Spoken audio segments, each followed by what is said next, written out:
फिर आई, यहाँ देख रही पूरा मालपुआ लेकर ऐसे दबा रहे हैं, दांत तो था नहीं। अब छोटे बच्चे जब हाथ में लेते हैं महाराज, दांत तो रहता नहीं, बस वहीं से स्वाद ले रहे हैं और भगवान में से माता जी सोच में पड़ी। एक बार आई, दो बार आई, आते जाते देख करके सोच में पड़ गई। तुलसीदास जी ने उठा तो कहा इस प्रसंग को भी लिख दिया जाए। इहा मुहा दुई बालक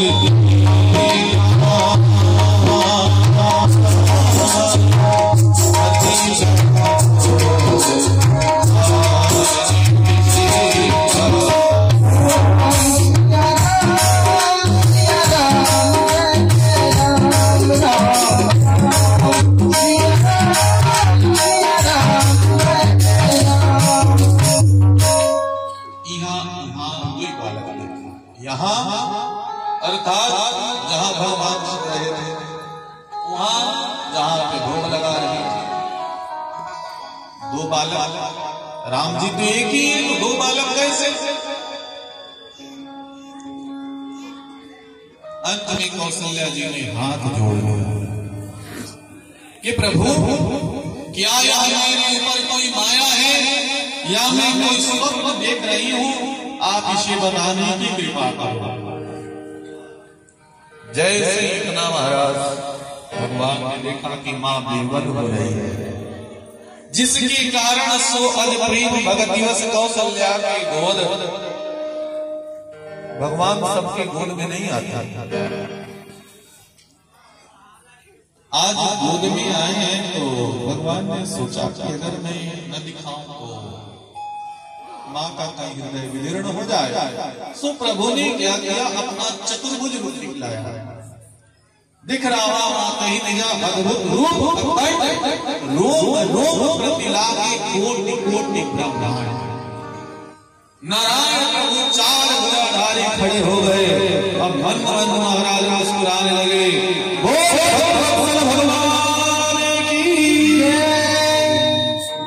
अब विशाल काय शरीर देख करके महाराज आश्चर्यचकित हो गए, हाथ जोड़ ली, क्षमा करो प्रभु। भगवान ने कहा मैया मैंने तुझे माता माना है, आप ही ने तो कहा कि आप अपना रूप दिखलाओ, सो मैंने रूप दिखलाया। ये तो छोड़ो, मेरा एक स्वरूप विश्व विराट भी है, अभी तो मैं नारायण का रूप दिखलाया। माता ने कहा मुझे विश्वास हो गया आप साधारण नहीं है। भगवान ने कहा बात सही है, साधारण नहीं है, परंतु आप शपथ लीजिए, शपथ का प्रमाण दो कि कभी भी आपके ऊपर करोड़ों संकट आ जाए, लेकिन खुल करके ये मत कहना कि मेरा राम कोई साधारण बालक नहीं, मेरा राम नारायण है। तब तो मैं इस रूप को त्यागूंगा। कौशल्या जी विवश हो गई, शपथ लिया कि प्रभु मैं कभी भी नहीं कहूंगी। भगवान ने कहा माता शपथ ले रही है, बिल्कुल शपथ ले रही हूं। और शपथ लेकर के माता जी बैठ गई। भगवान की माया ध्यान तो वो समय जिस समय यह आवाज निकली अवध में कि राम वनवास को जाएंगे,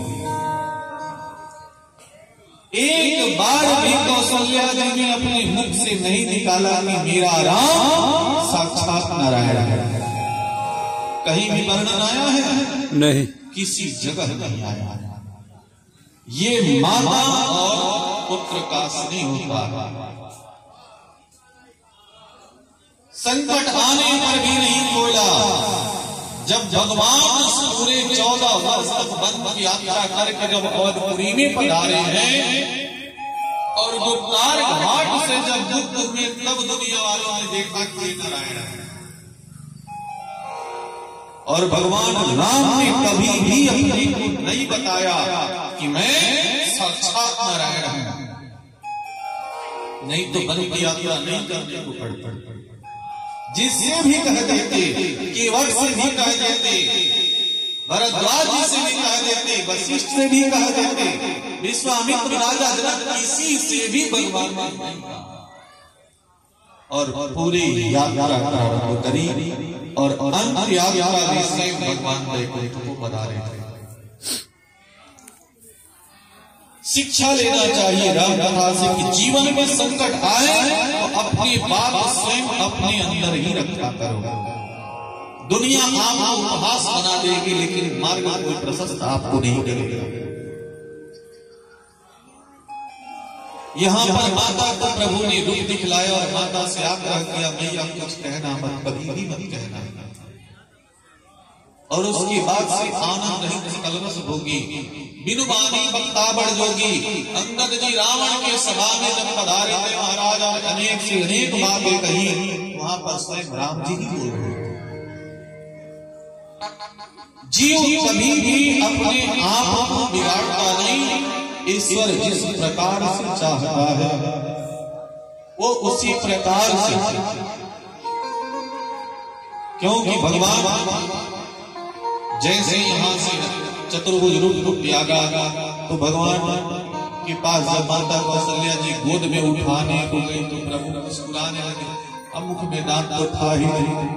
कौशल्या जी ने चुपचाप अन्य माताओं को बुलाया और कहीं राम जी को देखो किस तरह से मुस्कुरा रहे हैं। भगवान ने माया डाल दिया। तोहरी मंद मंद मुस्कुराया पे, तोहरी मंद मंद मुस्कुराया